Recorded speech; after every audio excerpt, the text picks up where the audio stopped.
Driven to Win Audiobook presents The Burial of the Rats. Written by Bram Stoker. Let's begin the story. Leaving Paris by the Orleans Road, cross the Enceinte, and, turning to the right, you find yourself in a somewhat wild and not at all savory district. Right and left, before and behind, on every side, rise great heaps of dust and waste accumulated by the process of time.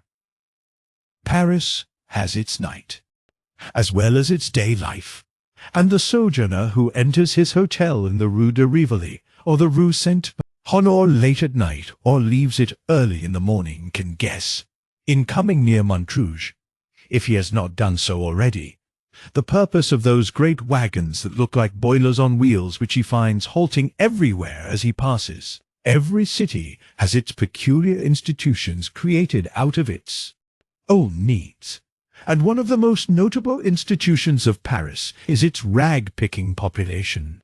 In the early morning, and Parisian life commences at an early hour, may be seen in most streets, standing on the pathway opposite every court and alley and between every few houses, as still in some American cities, even in parts of New York, large wooden boxes into which the domestics or tenement holders empty the accumulated dust of the past day. Round these boxes gather and pass on, when the work is done, to fresh fields of labor and pastures new, squalid, hungry-looking men and women, the implements of whose craft consist of a coarse bag or basket slung over the shoulder and a little rake, with which they turn over and probe and examine in the minutest manner the dustbins. They pick up and deposit in their baskets, by aid of their rakes, whatever they may find, with the same facility as a Chinaman uses his chopsticks. Paris is a city of centralization, and centralization and classification are closely allied. In the early times, when centralization is becoming a fact, its forerunner is classification. All things which are similar or analogous become grouped together, and from the grouping of groups rises one whole, or central point. We see radiating many long arms with innumerable tentaculae, and in the center rises a gigantic head, with a comprehensive brain and keen eyes to look on every side, and ears sensitive to hear, and a voracious mouth to swallow. Other cities resemble all the birds and beasts and fishes whose appetites and digestions are normal.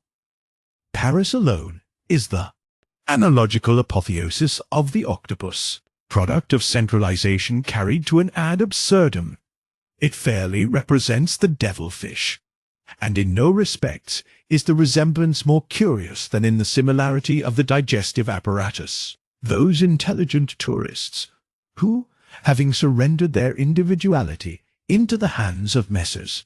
Cook or Gaze, though Paris in 3 days, are often puzzled to know how it is that the dinner which in London would cost about 6 shillings can be had for 3 francs in a café in the Palais Royal. They need have no more wonder if they will but consider the classification, which is a theoretic speciality of Parisian life, and adopt all round the fact from which the chiffonnier has his genesis. The Paris of 1850 was not like the Paris of today, and those who see the Paris of Napoleon and Baron Haussmann can hardly realize the existence of the state of things 45 years ago. Amongst other things, however, which have not changed, are those districts where the waste is gathered. Dust is dust all the world over, in every age, and the family likeness of dust heaps is perfect. The traveller, therefore, who visits the environs of Montrouge can go back in fancy, without difficulty, to the year 1850. In this year, I was making a prolonged stay in Paris. I was very much in love with a young lady who, though she returned my passion, so far yielded to the wishes of her parents that she had promised not to see me or to correspond with me for a year. I, too, had been compelled to accede to these conditions under a vague hope of parental approval. During The term of probation, I had promised to remain out of the country, and not to write to my dear one until the expiration of the year. Naturally, the time went heavily with me. There was not one of my own family or circle who could tell me of Alice, and none of her own folk had, I am sorry to say, sufficient generosity to send me even an occasional word of comfort regarding her health and well-being. I spent 6 months wandering about Europe, but as I could find no satisfactory distraction in travel, I determined to come to Paris, where, at least, I would be within easy hail of London in case any good fortune should call me thither before the appointed time. That hope deferred maketh the heart sick was never better exemplified than in my case, for in addition to the perpetual longing to see the face I loved there, was always with me a harrowing anxiety, lest some accident should prevent me showing Alice in due time that I had, throughout the long period of probation, been faithful to her trust and my own love. Thus, every adventure which I undertook had a fierce pleasure of its own, for it was fraught with possible consequences greater than it would have ordinarily borne. Like all travellers, I exhausted the places of most interest in the first month of my stay, and was driven in the second month to look for amusement whithersoever I might. Having made sundry journeys to the better-known suburbs, I began to see that there was a terra incognita, in so far as the guide-book was concerned, in the social wilderness lying between these attractive points. Accordingly, I began to systematize my researches, and each day took up the thread of my exploration at the place where I had on the previous day dropped it. In the process of time my wanderings led me near Montrouge, and I saw that hereabouts lay the Ultima Thule of social exploration, a country as little known as that round the source of the White Nile. And so I determined to investigate philosophically the chiffonnier, his habitat, his life, and his means of life. The job was an unsavory one, difficult of accomplishment, and with little hope of adequate reward. However, despite reason, obstinacy prevailed, and I entered into my new investigation with a keener energy than I could have summoned to aid me in any investigation leading to any end, valuable or worthy. One day, late in a fine afternoon, toward the end of September, I entered the Holy of Holies of the City of Dust. The place was evidently the recognized abode of a number of chiffoniers, for some sort of arrangement was manifested in the formation of the dust heaps near the road. I passed amongst these heaps, which stood like orderly sentries, determined to penetrate further and trace dust to its ultimate location. As I passed along, I saw behind the dust heaps a few forms that flitted to and fro, evidently watching with interest the advent of any stranger to such a place. The district was like a small Switzerland, and as I went forward my tortuous course shut out the path behind me. Presently I got into what seemed a small city or community of chiffoniers. There were a number of shanties or huts, such as may be met within the remote parts of the Bog of Allen, rude places with wattled walls, plastered with mud and roofs of rude thatch made from stable refuse. Such places as one would not like to enter for any consideration, and which even in watercolour could only look picturesque if judiciously treated. In the midst of these huts was one of the strangest adaptations, I cannot say habitations, I had ever seen. An immense old wardrobe, the colossal remnant of some boudoir of Charles VII or Henry II, had been converted into a dwelling-house. The double doors lay open, so that the entire menage was open to public view. In the open half of the wardrobe was a common sitting-room of some 4 feet by 6, in which sat, smoking their pipes round a charcoal brazier, no fewer than 6 old soldiers of the First Republic, with their uniforms torn and worn threadbare. Evidently they were of the mauvais sujet class. Their bleary eyes and limp jaws told plainly of a common love of absinthe, and their eyes had that haggard, worn look of slumbering ferocity which follows hard in the wake of drink. The other side stood as of old, with its shelves intact, save that they were cut to half their depth, and in each shelf, of which there were 6, was a bed made with rags and straw. The half-dozen of worthies who inhabited this structure looked at me curiously as I passed, and when I looked back after going a little way, I saw their heads together in a whispered conference. I did not like the look of this at all, for the place was very lonely, and the men looked very, very villainous. However, I did not see any cause for fear, and went on my way, penetrating further and further into the Sahara. The way was tortuous to a degree, and from going round in a series of semicircles, as one goes in skating with the Dutch roll, I got rather confused with regard to the points of the compass. When I had penetrated a little way, I saw, as I turned the corner of a half-made heap, sitting on a heap of straw, an old soldier with threadbare coat. "Hallo," said I to myself, "the First Republic is well represented here in its soldiery." As I passed him, the old man never even looked up at me, but gazed on the ground with stolid persistency. Again I remarked to myself, "See what a life of rude warfare can do. This old man's curiosity is a thing of the past." When I had gone a few steps, however, I looked back suddenly, and saw that curiosity was not dead, for the veteran had raised his head, and was regarding me with a very queer expression. He seemed to me to look very like one of the 6 worthies in the press.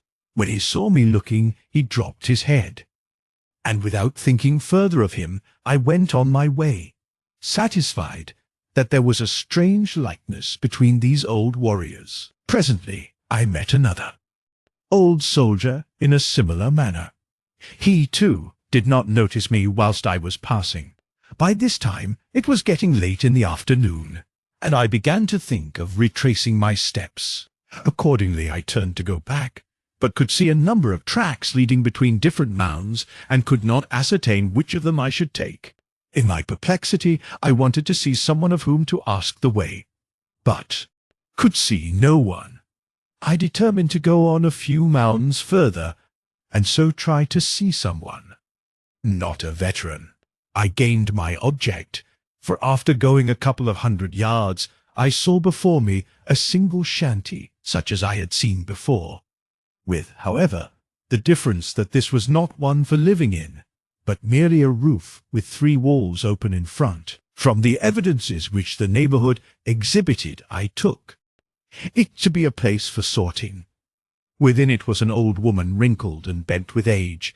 I approached her to ask the way. She rose as I came close, and I asked her my way.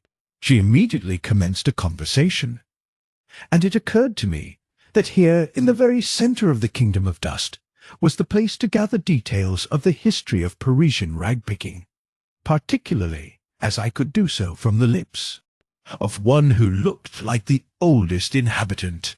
I began my inquiries, and the old woman gave me most interesting answers.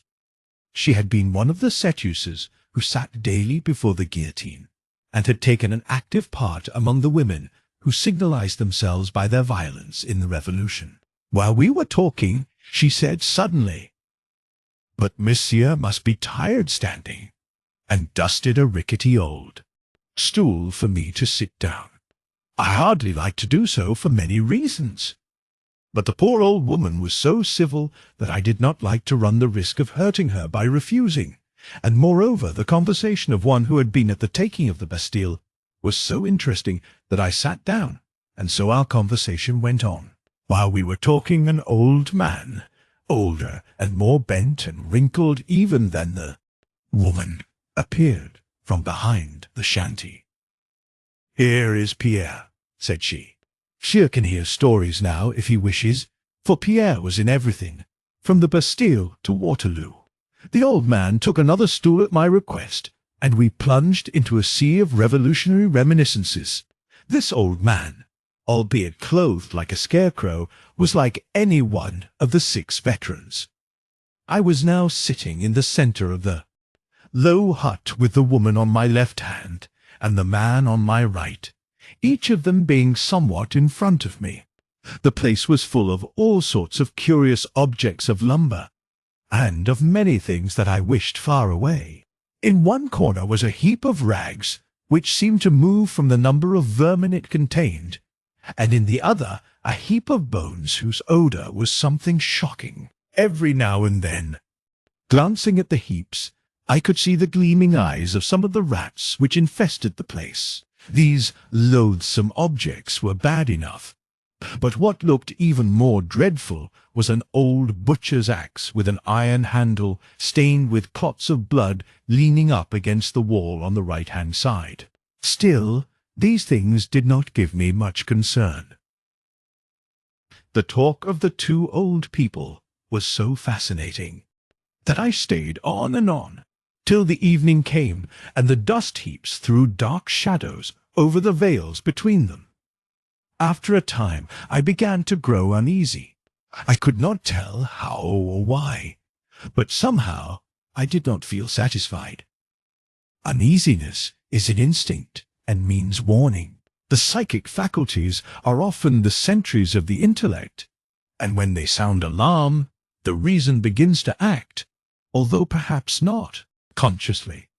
This was so with me. I began to bethink me where I was, and by what surrounded, and to wonder how I should fare in case I should be attacked. And then the thought suddenly burst upon me, although without any overt cause, that I was in danger. Prudence whispered, "Be still, and make no sign." And so I was still, and made no sign, for I knew that 4 cunning eyes were on me. 4 eyes, if not more. My God, what a horrible thought! The whole shanty might be surrounded on 3 sides with villains. I might be in the midst of a band of such desperadoes as only half a century of periodic revolution can produce. With a sense of danger, my intellect and observation quickened, and I grew more watchful than was my wont. I noticed that the old woman's eyes were constantly wandering towards my hands. I looked at them too, and saw the cause, my rings. On my left little finger I had a large signet, and on the right a good diamond. I thought that if there was any danger, my first care was to avert suspicion. Accordingly, I began to work the conversation round to rag-picking, to the drains of the things found there, and so by easy stages to jewels. Then, seizing a favourable opportunity, I asked the old woman if she knew anything of such things. She answered that she did a little. I held out my right hand, and, showing her the diamond, asked her what she thought of that. She answered that her eyes were bad, and stooped over my hand. I said as nonchalantly as I could, "Pardon me, you will see better thus," and taking it off, handed it to her. An unholy light came into her withered old face as she touched it. She stole one glance at me, swift and keen as a flash of lightning. She bent over the ring for a moment, her face quite concealed as though examining it. The old man looked straight out of the front of the shanty before him, at the same time fumbling in his pockets and producing a screw of tobacco in a paper and a pipe, which he proceeded to fill. I took advantage of the pause and the momentary rest from the searching eyes on my face to look carefully round the place, now dim and shadowy in the gloaming. There still lay all the heaps of varied reeking foulness. There, the terrible blood-stained axe leaning against the wall in the right-hand corner. And everywhere, despite the gloom, the baleful glitter of the eyes of the rats. I could see them even through some of the chinks of the boards at the back, low down close to the ground. But stay, these latter eyes seemed more than usually large and bright and baleful. For an instant my heart stood still, and I felt in that whirling condition of mind in which one feels a sort of spiritual drunkenness, and as though the body is only maintained erect in that there is no time for it to fall before recovery. Then, in another second, I was calm, coldly calm, with all my energies in full vigor, with a self-control which I felt to be perfect, and with all my feeling and instincts alert. Now I knew the full extent of my danger. I was watched and surrounded by desperate people. I could not even guess at how many of them were lying there on the ground behind the shanty, waiting for the moment to strike. I knew that I was big and strong, and they knew it too. They knew also, as I did, that I was an Englishman and would make a fight for it. And so we waited. I felt, gained an advantage in the last few seconds, for I knew my danger and understood the situation. Now, I thought, is the test of my courage, the enduring test. The fighting test may come later. The old woman raised her head and said to me in a satisfied kind of way, "A very fine ring indeed. A beautiful ring. Oh me! I once had such rings, plenty of them, and bracelets and earrings. Oh, for in those fine days I led the town a dance. But they've forgotten me now. They've forgotten me. Why, they never heard of me. Perhaps their grandfathers remember me, some of them." And she laughed a harsh, croaking laugh.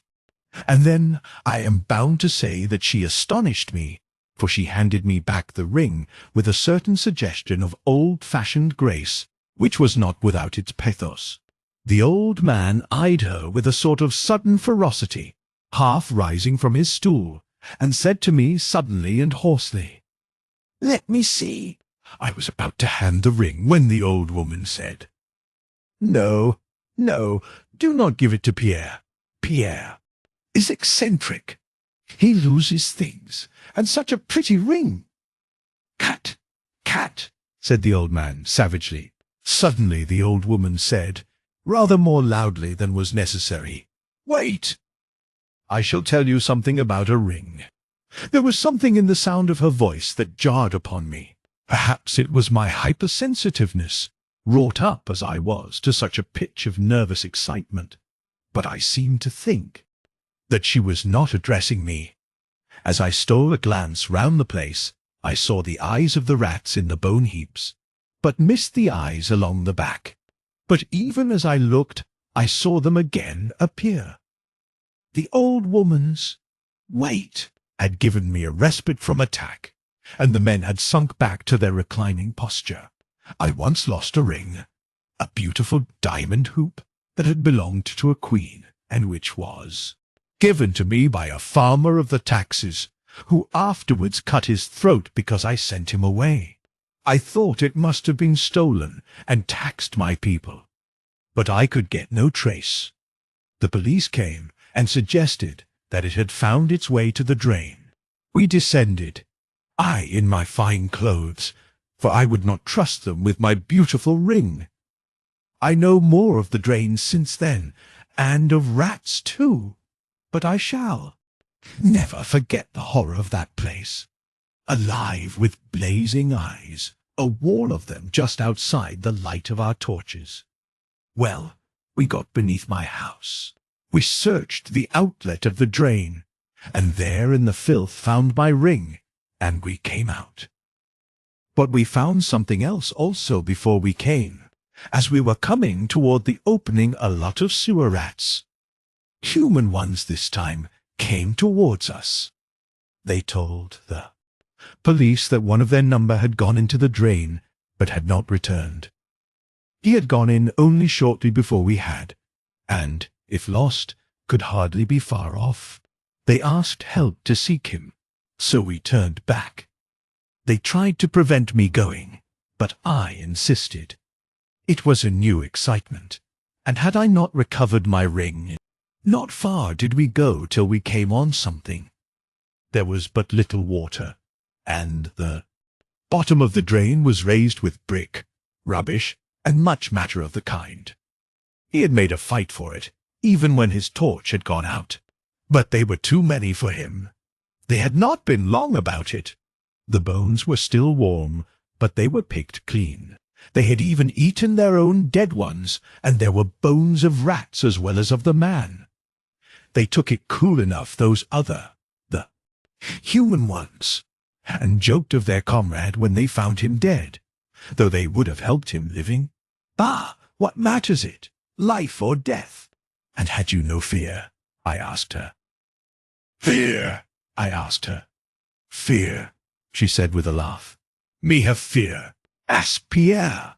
But I was younger then, and, as I came through that horrible drain with its wall of greedy eyes, always moving with the circle of the light from the torches, I did not feel easy. I kept on before the men, though. It is a way I have. I never let the men get it before me. All I want is a chance and a means. And they ate him up, took every trace away except the bones, and no one knew it, nor no sound of him was ever heard.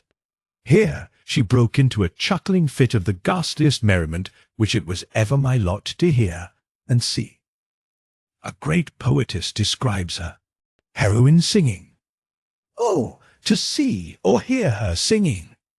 Scarce I know which is the divinest, and I can apply the same idea to the old crone, in all save the divinity, for I scarce could tell which was the most hellish, the harsh, malicious, satisfied, cruel laugh, or the leering grin, and the horrible square opening of the mouth like a tragic mask, and the yellow gleam of the few discoloured teeth in the shapeless gums.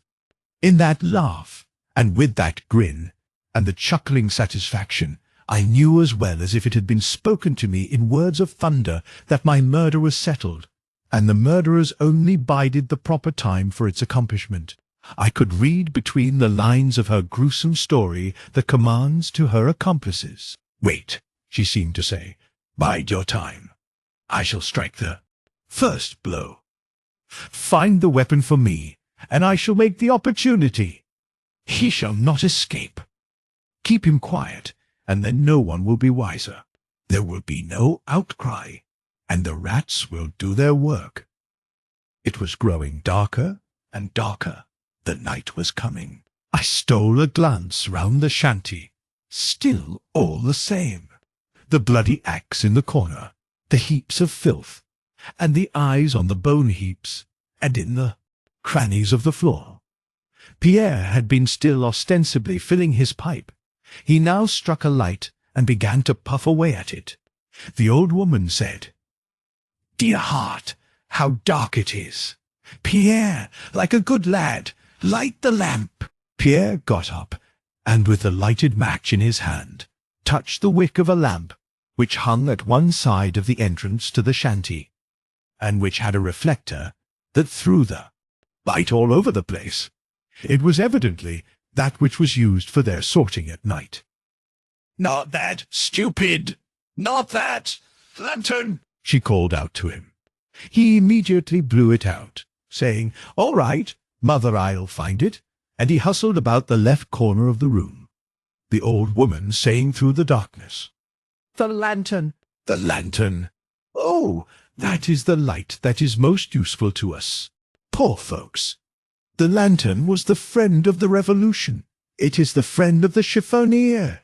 It helps us when all else fails." Hardly had she said the word when there was a kind of creaking of the whole place, and something was steadily dragged over the roof. Again, I seemed to read between the lines of her words. I knew the lesson of the lantern. One of you get on the roof with a noose, and strangle him as he passes out if we fail within. As I looked out of the opening, I saw the loop of a rope outlined black against the lurid sky. I was now, indeed, beset. Pierre was not long in finding the lantern. I kept my eyes fixed through the darkness on the old woman. Pierre struck his light, and by its flash I saw the old woman raise from the ground beside her, where it had mysteriously appeared, and then hide in the folds of her gown a long, sharp knife or dagger. It seemed to be like a butcher's sharpening iron fine to a keen point. The lantern was lit. "Bring it here, Pierre," she said. "Place it in the doorway where we can see it. See how nice it is. It shuts out the darkness from us. It is just right. Just right for her and her purposes. It threw all its light on my face, leaving in gloom the faces of both Pierre and the woman, who sat outside of me on each side. I felt that the time of action was approaching, but I knew now that the first signal and movement would come from the woman, and so watched her. I was all unarmed, but I had made up my mind what to do. At the first movement I would seize the butcher's axe in the right-hand corner and fight my way out. At least, I would die hard. I stole a glance round to fix its exact locality, so that I could not fail to seize it at the first effort, for then, if ever, time and accuracy would be precious. Good God! It was gone. All the horror of the situation burst upon me. But the bitterest thought of all was that if the issue of the terrible position should be against me, Alice would infallibly suffer. Either she would believe me false, and any lover, or anyone who has ever been one, can imagine the bitterness of the thought, or else she would go on loving long after I had been lost to her and to the world, so that her life would be broken and embittered, shattered with disappointment and despair. The very magnitude of the pain braced me up and nerved me to bear the dread scrutiny of the plotters. I think I did not betray myself. The old woman was watching me as a cat does a mouse. She had her right hand hidden in the folds of her gown, clutching, I knew, that long, cruel-looking dagger. Had she seen any disappointment in my face, she would, I felt, have known that the moment had come, and would have sprung on me like a tigress, certain of taking me unprepared.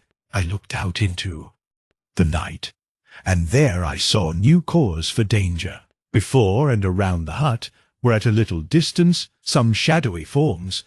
They were quite still, but I knew that they were all alert and on guard. Small chance for me now in that direction. Again I stole a glance round the place. In moments of great excitement and of great danger, which is excitement, the mind works very quickly, and the keenness of the faculties which depend on the mind grows in proportion. I now felt this. In an instant, I took in the whole situation. I saw that the axe had been taken through a small hole made in one of the rotten boards. How rotten they must be to allow of such a thing being done without a particle of noise.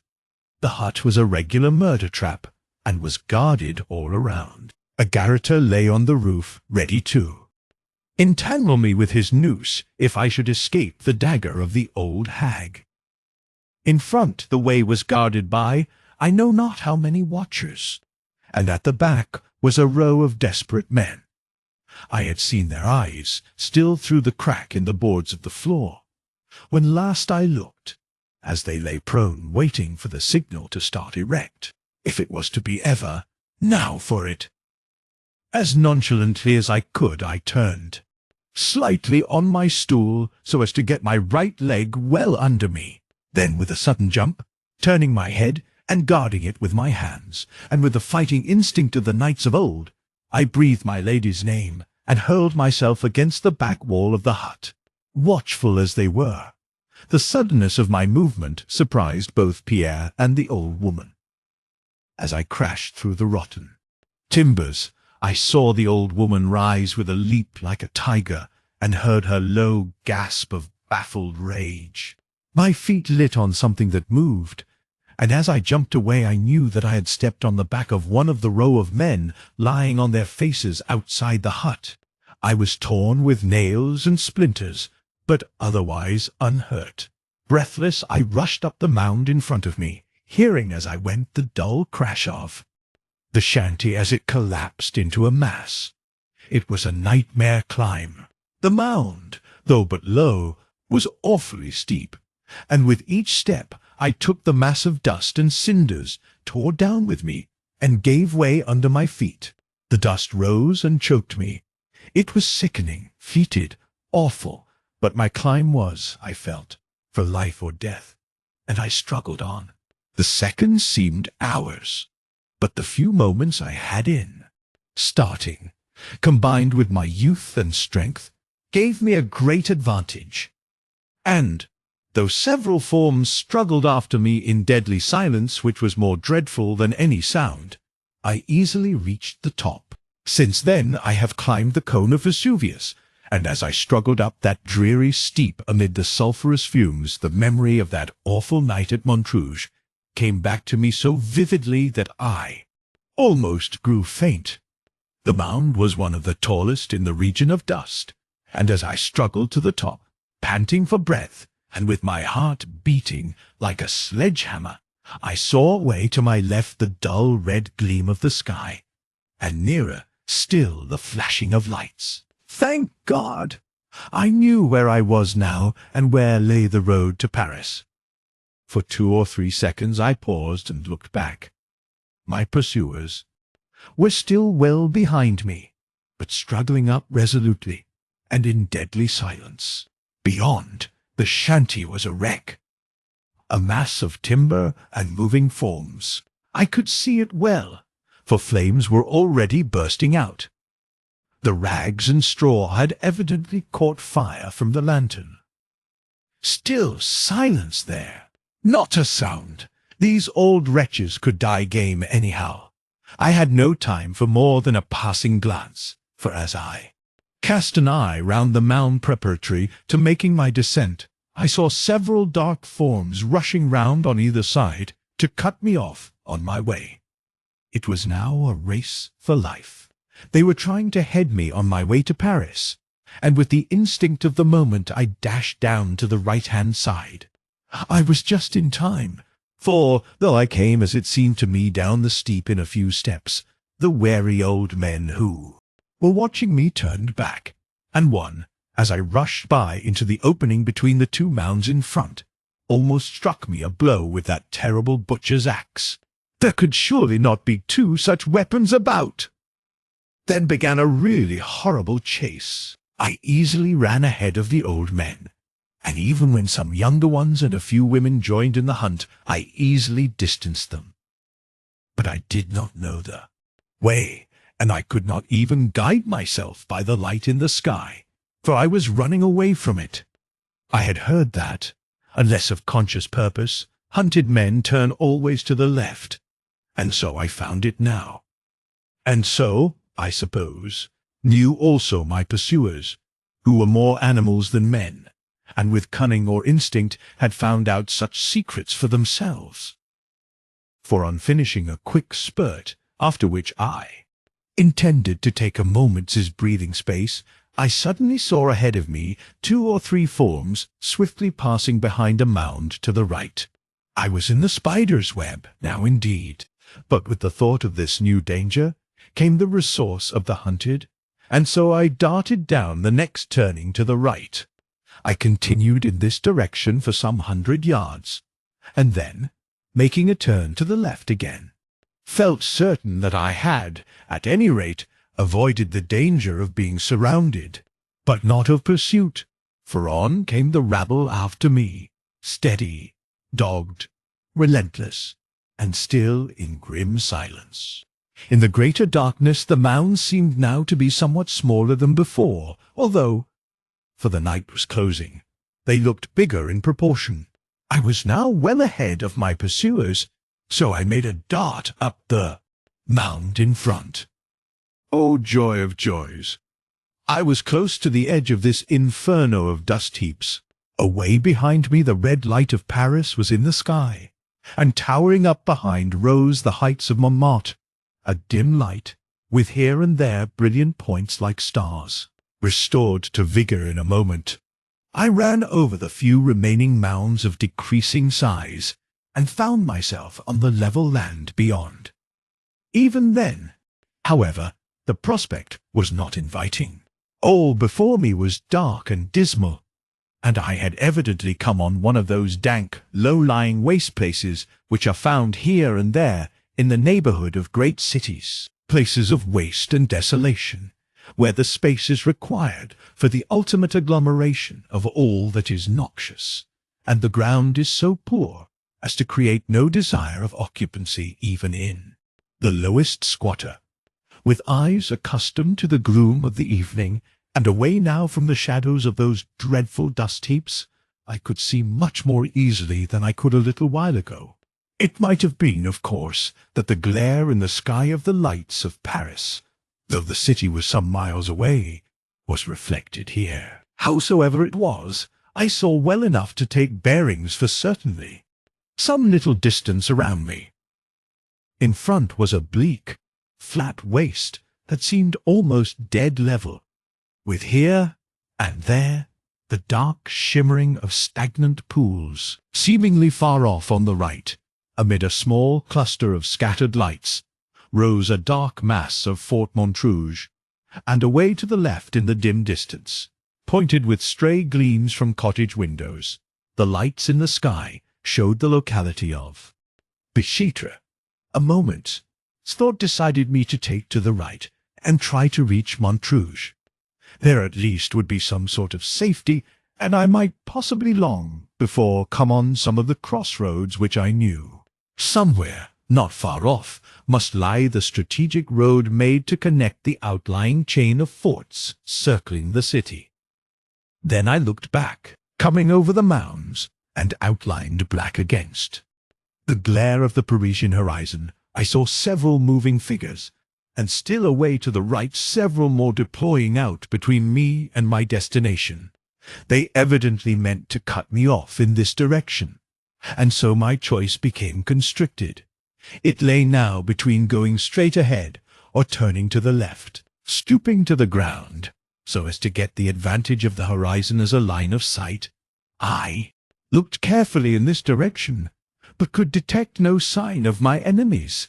I argued that as they had not guarded, or were not trying to guard that point, there was evidently danger to me there already. So I made up my mind to go straight on before me. It was not an inviting prospect, and as I went on the reality grew worse. The ground became soft and oozy, and now and again gave way beneath me in a sickening kind of way. I seemed somehow to be going down, for I saw round me places seemingly more elevated than where I was, and this in a place which from a little way back seemed dead level. I looked around, but could see none of my pursuers. This was strange, for all along these birds of the night had followed me through the darkness as well as though it was broad daylight. How I blame myself for coming out in my light-coloured tourist suit of tweed. The silence, and my not being able to see my enemies, whilst I felt that they were watching me, grew appalling, and in the hope of someone, not of this ghastly crew, hearing me, I raised my voice and shouted several times. There was not the slightest response. Not even an echo rewarded my efforts. For a while I stood stock still and kept my eyes in one direction. On one of the rising places around me, I saw something dark move along, then another, and another. This was to my left, and seemingly moving to head me off. I thought that again I might with my skill as a runner elude my enemies at this game, and so, with all my speed, darted forward. Splash! My feet had given way in a mass of slimy rubbish, and I had fallen headlong into a reeking, stagnant pool. The water, and the mud in which my arms sank up to the elbows, was filthy and nauseous beyond description, and in the suddenness of my fall, I had actually swallowed some of the filthy stuff, which nearly choked me, and made me gasp for breath. Never shall I forget the moments during which I stood trying to recover myself, almost fainting from the fetid odour of the filthy pool, whose white mist rose ghost-like around. Worst of all, with the acute despair of the hunted animal, when he sees the pursuing pack closing on him, I saw before my eyes, whilst I stood helpless, the dark forms of my pursuers moving swiftly to surround me.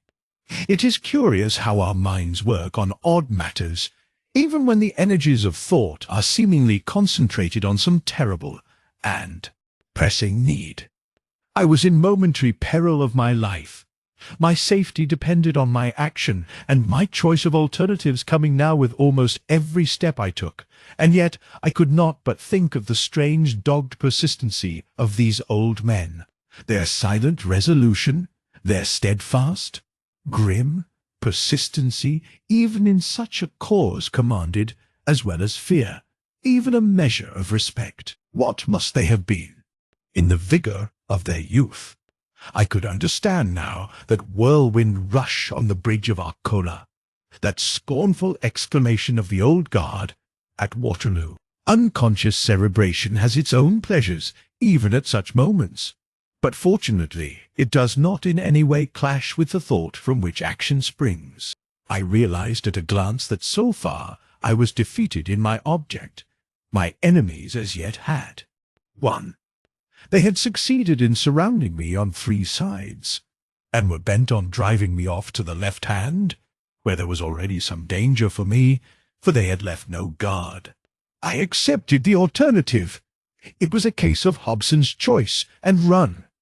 I had to keep the lower ground, for my pursuers were on the higher places. However, though the ooze and broken ground impeded me, my youth and training made me able to hold my ground, and by keeping a diagonal line, I not only kept them from gaining on me, but even began to distance them.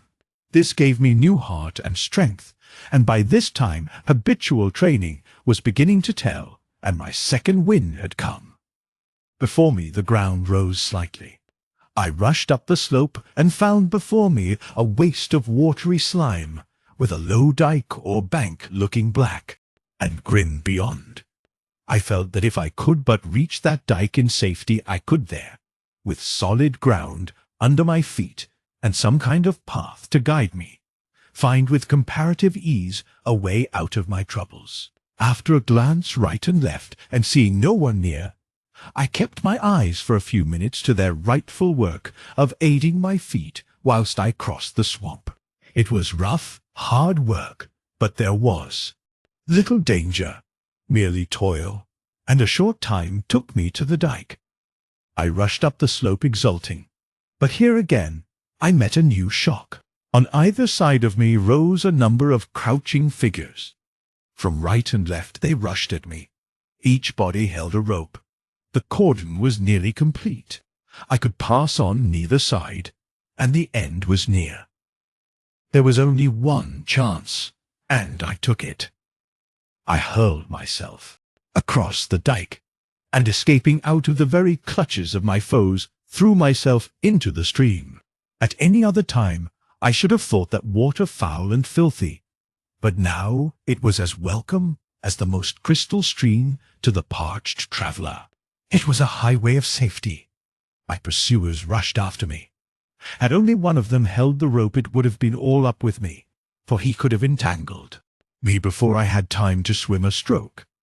But the many hands holding it embarrassed and delayed them, and when the rope struck the water, I heard the splash well behind me. A few minutes' hard swimming took me across the stream. Refreshed with the immersion and encouraged by the escape, I climbed the dike in comparative gaiety of spirits. From the top, I looked back. Through the darkness I saw my assailants scattering up and down along the dike. The pursuit was evidently not ended, and again I had to choose my course. Beyond the dike where I stood was a wild, swampy space, very similar to that which I had crossed. I determined to shun such a place, and thought for a moment whether I would take up or down the dike. I thought I heard a sound, the muffled sound of oars, so I listened, and then shouted. No response, but the sound ceased. My enemies had evidently got a boat of some kind. As they were on the upside of me, I took the down path and began to run. As I passed to the left of where I had entered the water, I heard several splashes, soft and stealthy, like the sound a rat makes as he plunges into the stream, but vastly greater, and as I looked I saw the dark sheen of the water, broken by the ripples of several advancing heads. Some of my enemies were swimming the stream also, and now behind me Up the stream, the silence was broken by the quick rattle and creak of oars. My enemies were in hot pursuit. I put my best leg foremost and ran on. After a break of a couple of minutes, I looked back, and by a gleam of light through the ragged clouds, I saw several dark forms climbing the bank behind me. The wind had now begun to rise, and the water beside me was ruffled and beginning to break in tiny waves on the bank. I had to keep my eyes pretty well on the ground before me, lest I should stumble, for I knew that to stumble was death. After a few minutes I looked back behind me.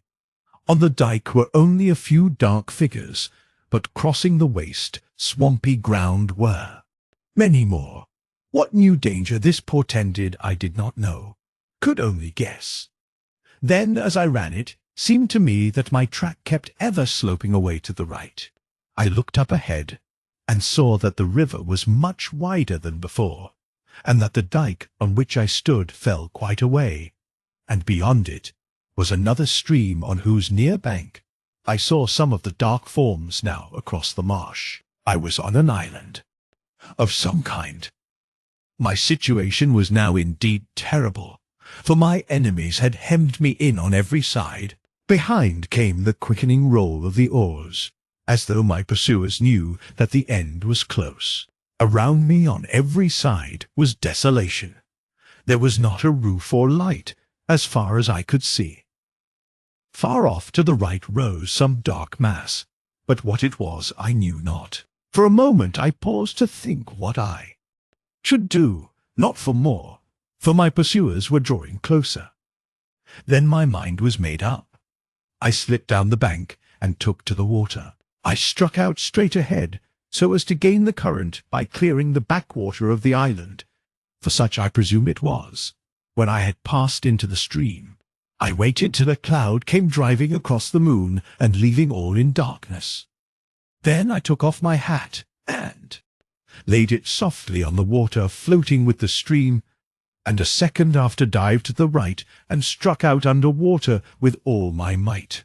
I was, I suppose, half a minute under water, and when I rose came up as softly as I could, and turning, looked back. There went my light brown hat floating merrily away.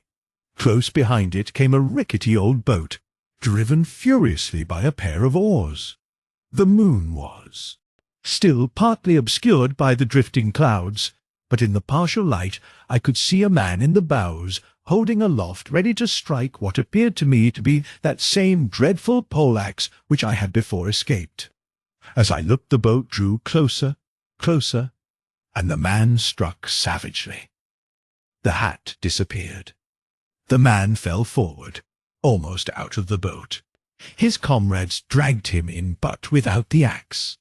And then, as I turned with all my energies bent on reaching the further bank, I heard the fierce whir of the muttered "Saker," which marked the anger of my baffled pursuers. That was the first sound I had heard from human lips during all this dreadful chase, and full as it was of menace and danger to me, it was a welcome sound, for it broke that awful silence which shrouded and appalled me. It was as though an overt sign that my opponents were men, and not ghosts, and that with them I had at least the chance of a man, though but one against many.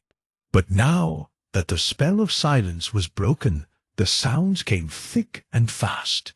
From boat to shore, and back from shore to boat, came quick question and answer, all in the fiercest whispers.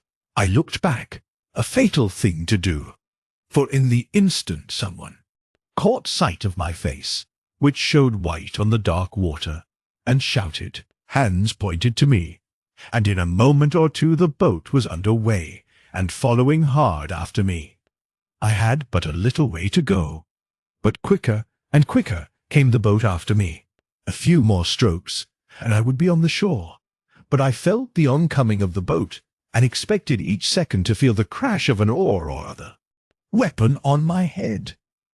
Had I not seen that dreadful axe disappear in the water, I do not think that I could have won the shore.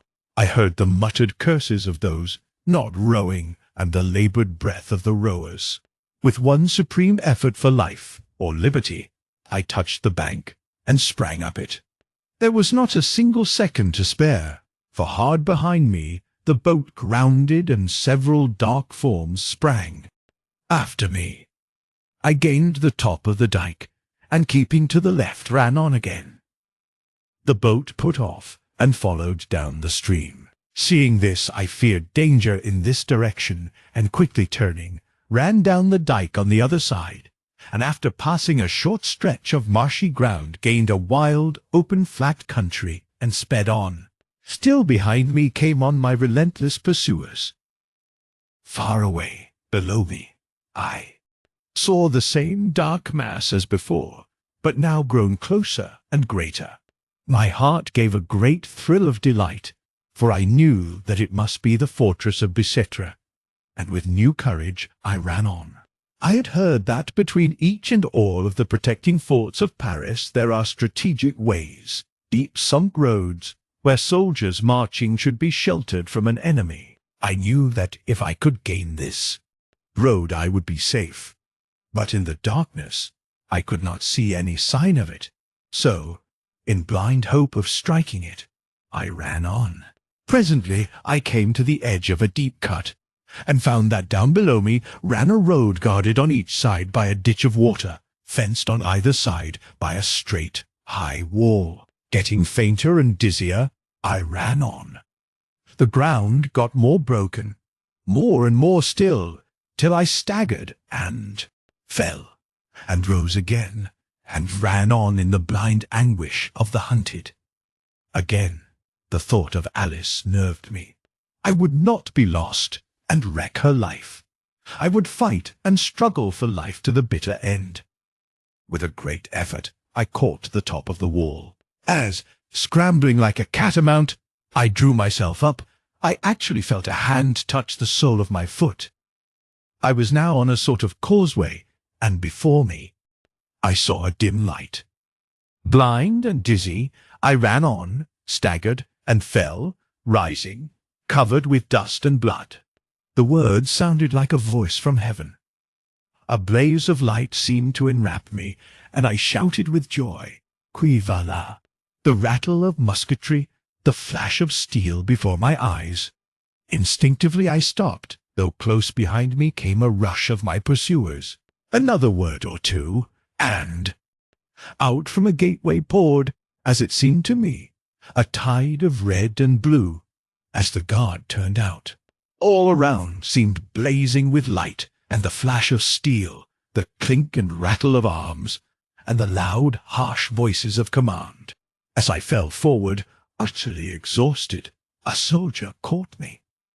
I looked back in dreadful expectation, and saw the mass of dark forms disappearing into the night. Then I must have fainted. When I recovered my senses, I was in the guard-room. They gave me brandy, and after a while I was able to tell them something of what had passed. Then a commissary of police appeared, apparently out of the empty air, as is the way of the Parisian police officer. He listened attentively, and then had a moment's consultation with the officer in command. Apparently they were agreed, for they asked me if I were ready now to come with them. "Where to?" I asked, rising to go. "Back to the dust heaps. We shall perhaps catch them yet." "I shall try," said I. He eyed me for a moment keenly, and said suddenly, "Would you like to wait a while, or till tomorrow, young Englishman?" This touched me to the quick, as perhaps he intended, and I jumped to my feet. "Come now," I said. "Now, now!" An Englishman is always ready for his duty. The commissary was a good fellow, as well as a shrewd one. He slapped my shoulder kindly. "Brave garçon," he said. "Forgive me, but I knew what would do you most good. The guard is ready. Come."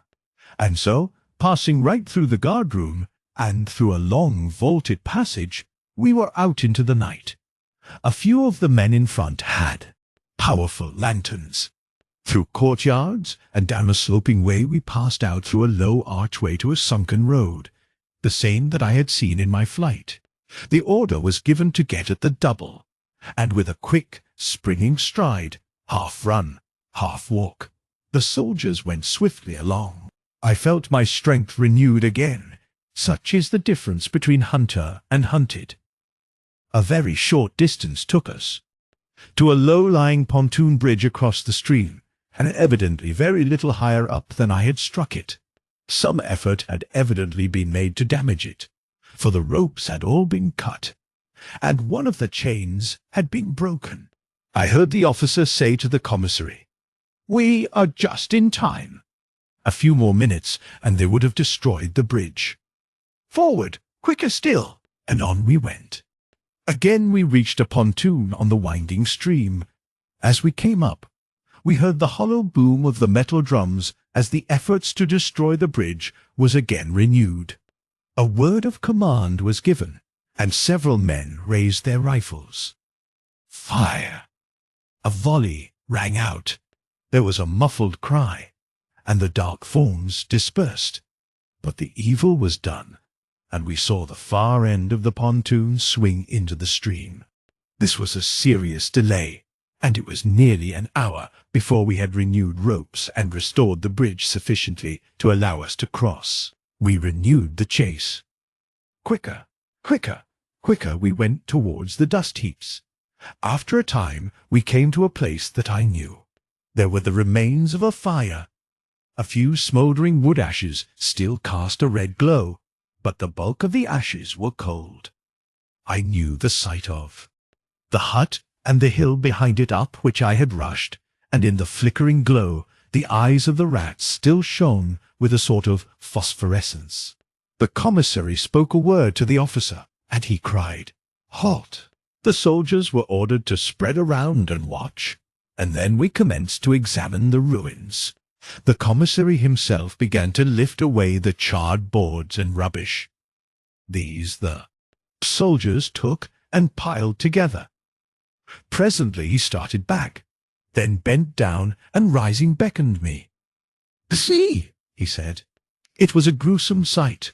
There lay a skeleton face downwards, a woman by the lines, an old woman by the coarse fibre of the bone. Between the ribs rose a long, spike-like dagger made from a butcher's sharpening knife, its keen point buried in the spine. "You will observe," said the commissary to the officer, and to me as he took out his notebook, that the woman must have fallen on her dagger.